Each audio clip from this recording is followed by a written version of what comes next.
जला के देखिए और बोलती है मूर्ति, बुला के देखिए। इन पंक्तियों में जो सच्चाई छुपी है कि भक्त और भगवान का रिश्ता क्या होता है। भगवान भाव के भूखे होते हैं। जैसे श्री राम जी ने शबरी के जूठे ढेर खाए, किस तरह भगवान श्री कृष्ण ने विदुर के घर साग और रोटी खाई, किस तरह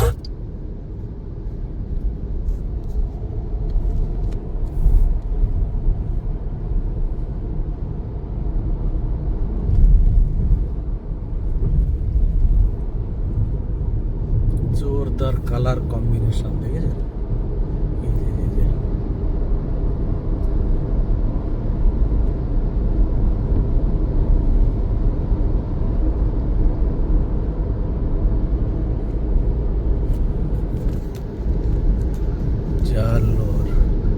जाओरा जाओरा जाओरा उज्जैन। श्री कृष्ण ने अपने बाल सखा सुदामा के कच्चे चावल खाए। भक्त और भगवान के इसी तरह के इस पावन रिश्ते को बताने के लिए जो मैं भजन सुनाने जा रहा हूँ, वह किसी कवि की कल्पना नहीं बल्कि सच्ची घटना है, जिसमें एक ऐसी भगवान श्री कृष्ण की दीवानी महिला जो बचपन से वृंदावन धाम जाती थी, समय अपनी रफ्तार से चलता गया, वो बड़ी हो गई और उसका विवाह भी हो गया, लेकिन वृंदावन धाम जाना नहीं छोड़ा। थोड़े समय बाद प्रभु की असीम कृपा से बाल गोपाल हो गए, मगर फिर भी वृंदावन जाना नहीं छोड़ा। समय बीतता गया, बच्चों की भी शादी हो गई, मगर वृंदावन धाम जाना नहीं छोड़ा। नाती पोते हो गए, फिर भी वृंदावन धाम जाना नहीं छोड़ा। परंतु कहा जाता है कि बुढ़ापा एक ऐसा कड़वा सच है जिसे हर इंसान को स्वीकार करना पड़ता है। उस महिला ने जब ये देखा कि उसका शरीर अब साथ नहीं देता, तो अंतिम बार वृंदावन धाम गई और वहां से अष्ट धातु की कन्हैया जी की मूर्ति ले आई और बड़े लाड प्यार से उसकी सेवा करने लगी। आइए उस महिला की जिंदगी में ऐसी कौन सी घटना हुई, वह इस भजन के द्वारा आप तक पहुंचाने का प्रयास कर रहा हूं। क्या भगत के वश में है भगवान, भगत के वश में है भगवान,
श्याम दीवानी, अगर भजनों में लागे छोड़ दे दाना पानी।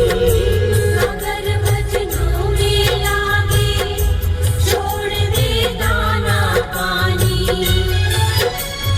प्यार करन वो लागे उससे, प्यार करन वो लागे उससे, अपने पुत्र समान भगत के वश में है भगवान, भगत के वश में है भगवान। भगत के वश में है भगवान, भगत के वश में है भगवान।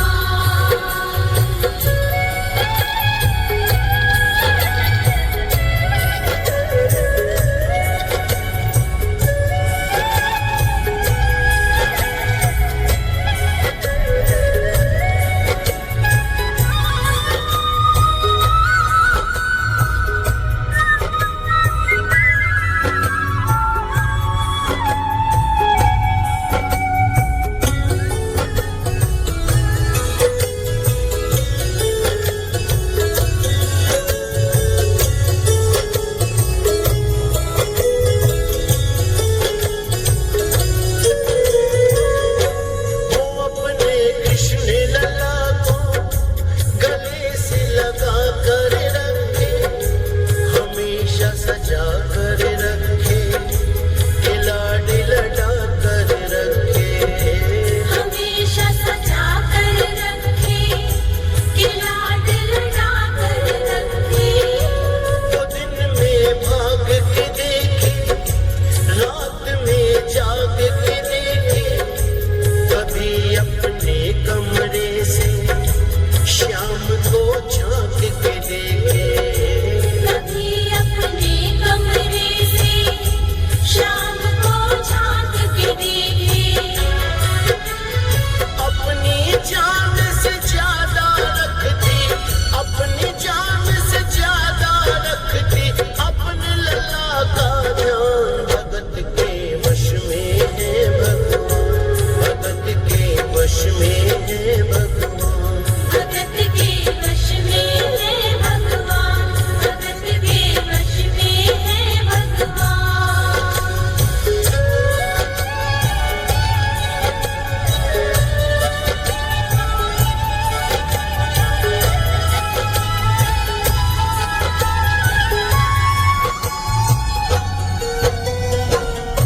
वो लल्ला लल्ला पुकारे, हाय क्या जुल्म हुआ रे, थोड़ा पा बिगड़ गया जी, लाल मेरा कैसे गिरा रे।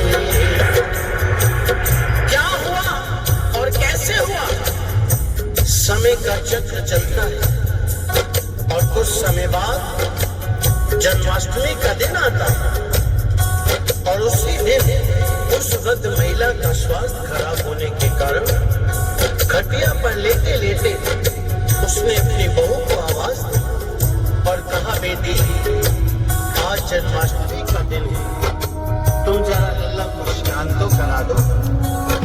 और उसे चंदन का लेप लगा के सुंदर से वस्त्र पहना के उसे पल्ले में बिठा दो। बहू जो बहुत जरूरी काम में व्यस्त थी, कहा, माँ मैं अभी कुछ काम कर रही हूँ, मेरा काम खत्म होते ही मैं लल्ला का काम कर दूंगी। ये सुनकर उस महिला ने कहा कि मेरे घर पर हमेशा से पहला काम मेरे लल्ला का ही होता आया है, इसलिए सबसे पहले मेरे लल्ला का ही काम होगा। इसके बाद तुम कोई भी काम करती रहो, मुझे कोई एतराज नहीं है। ये सुनकर बहू जो थोड़ा गुस्से में आ गई और झुंझला जाता, उसने कन्हैया जी की मूर्ति उठानी चाहिए, और जैसे ही लल्ला की मूर्ति उठाई और मूर्ति उसके हाथों से गिर पड़ी।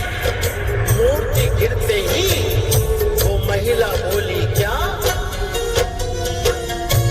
वो लल्ला लल्ला पुकारी, हाय क्या जुल्म हुआ रे, बुढ़ापा बिगड़ गया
महिला की समझ में नहीं आया।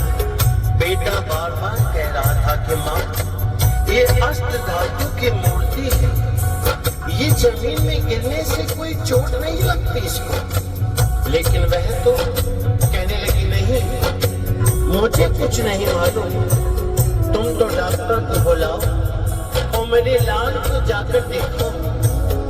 चीख पुकार हल्ला सुनकर पड़ोस में जो पड़ोसी रहते थे, मोहल्ले वाले इकट्ठे हो।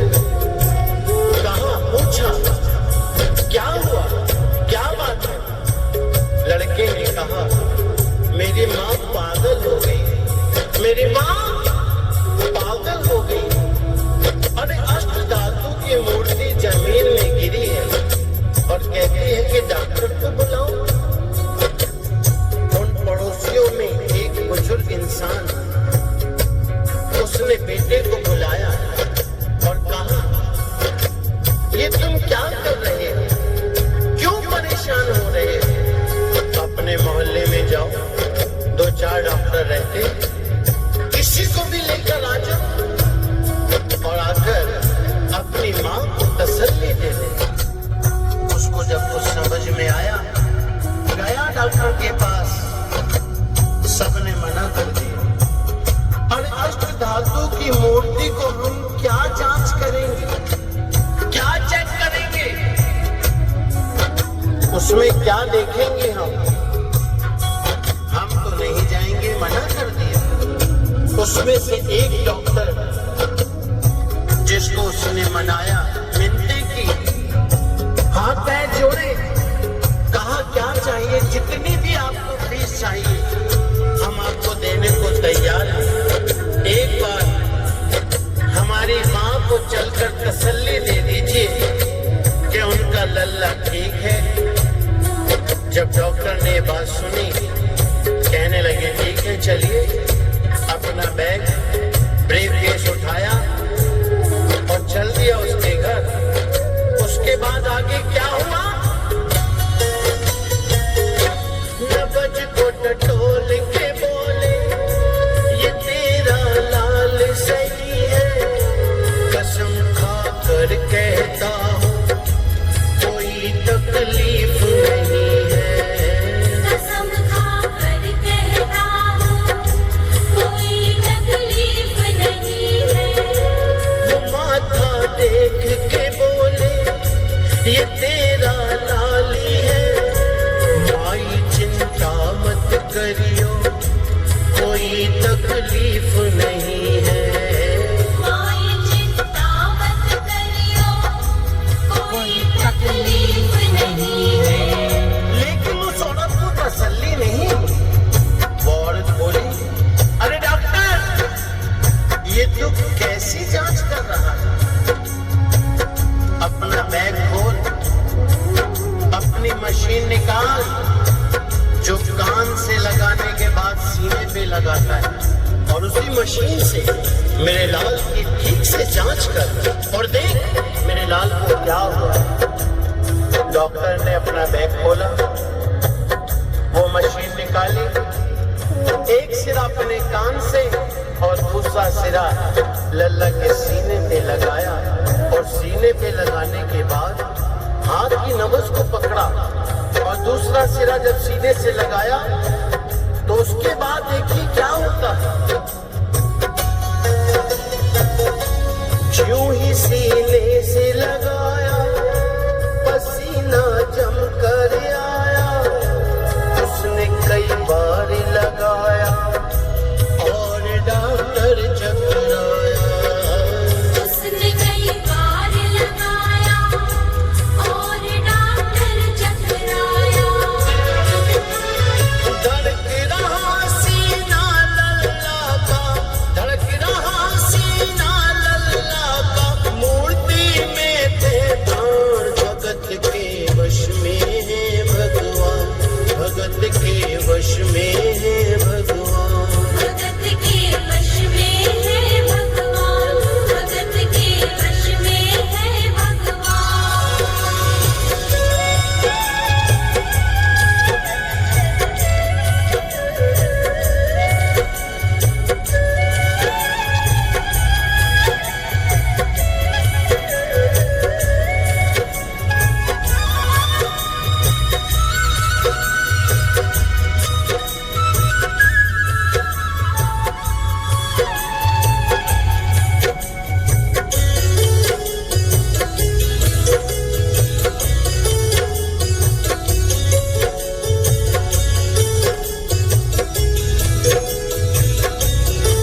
गई, अपना बैग वहीं छोड़ा और जाने लगा।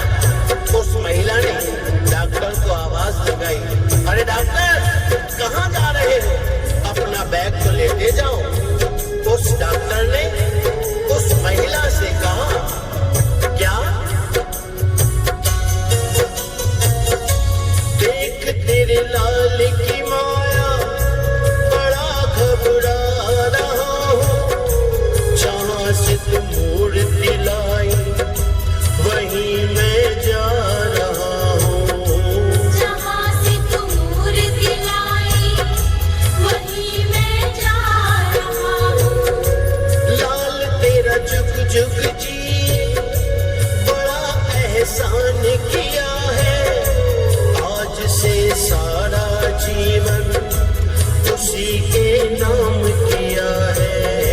आज से सारा जीवन उसी के नाम किया है।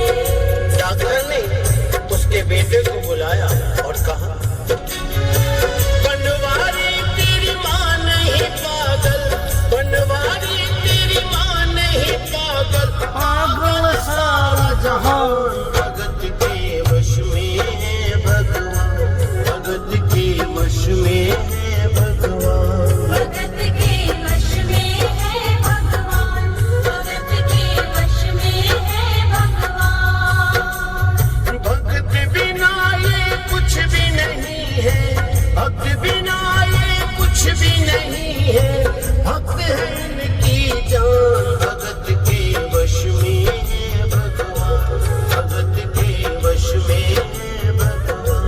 भगत के वश में है भगवान, भगत के वश में है भगवान, भगत के वश में है भगवान, भगत के वश में है भगवान, भगत के वश में है भगवान, भगत के वश में है भगवान। बोले वृंदावन बिहारी लाल की जय, जय श्री राधे, जय जय श्री